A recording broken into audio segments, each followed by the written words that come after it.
Persona 5 was a hit, probably one of the most sold JRPGs of the last years, even without a PC port. Such a success couldn't be left alone, and 1 year ago, Persona 5 Scramblers, the Phantom Strikers, hit the shelves, but us in the West had to wait 1 year. A whole year for the localization. I know Atlus, I said that the localizations aren't a priority for them, but good god, 1 year!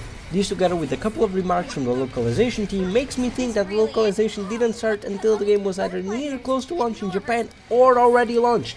This is very much not good and something that Atlus needs to address.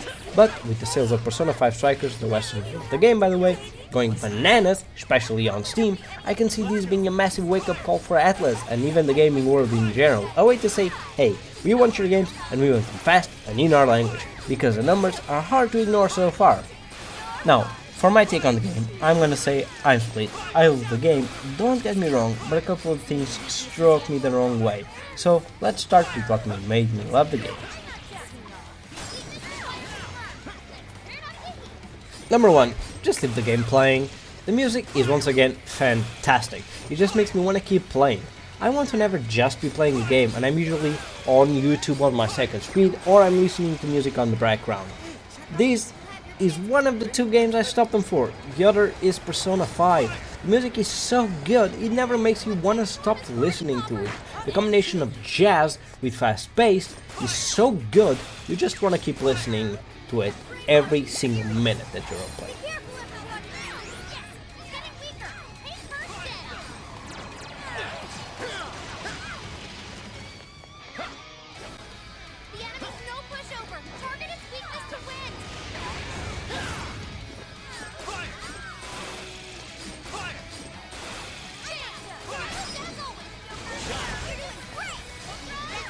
Number 2, so many health bars.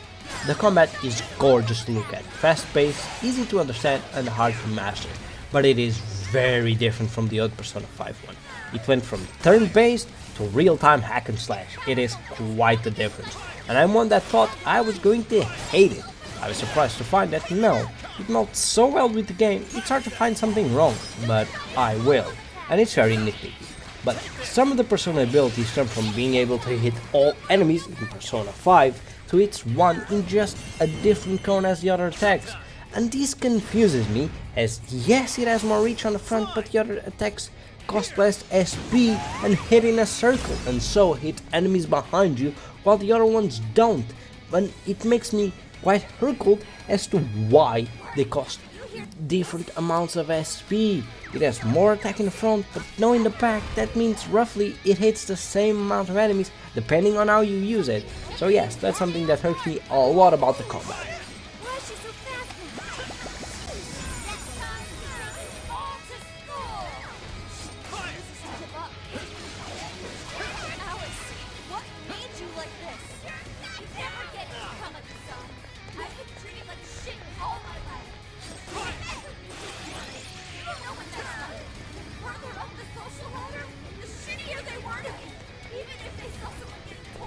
Can I talk to them yet? No? Oh, okay. This is something that has me perplexed, and usually the worst part of the game. They somehow done away with the relationship with the other characters. Now mind you, this is the first impressions. I've only done the first quarter of the game, maybe not even that, but I don't see this anywhere, and I've unlocked most of the features of the game.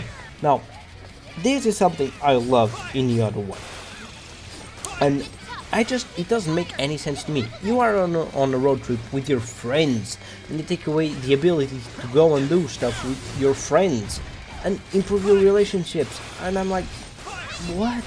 No, it just makes no sense, and I'm disappointed, and my day is ruined.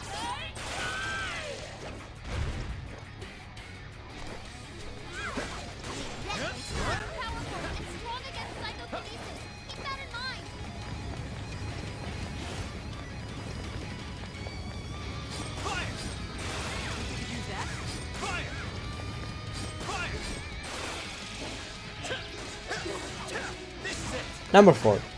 Now that's good writing. The writing is impeccable, the characters feel real, and the conversations are top notch. There are some quirky interactions with Sophia, the new character, but these might be because of her nature.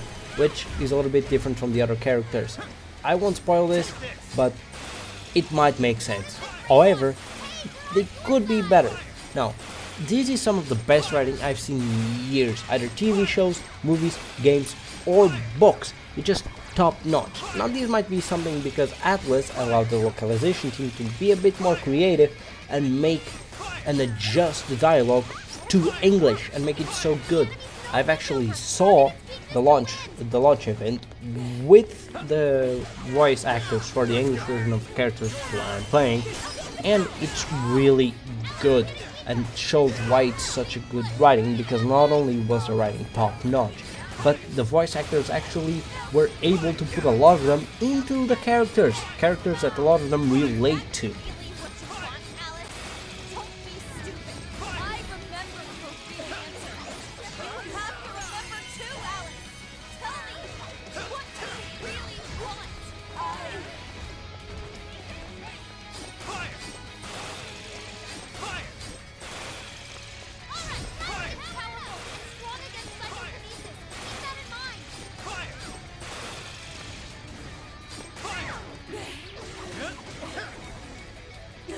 To summarize, Persona 5 Strikers is an excellent sequel, a spin-off of Persona 5, and I recommend it. I bought the digital deluxe version so I could play earlier, and I don't regret it.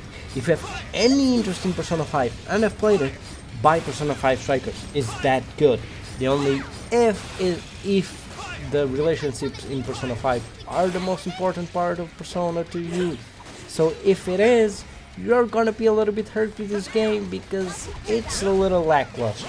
Now, if it is, just wait until the game is on sale and buy it, because it embodies the spirit of Persona 5 so well, you're just gonna want to play it.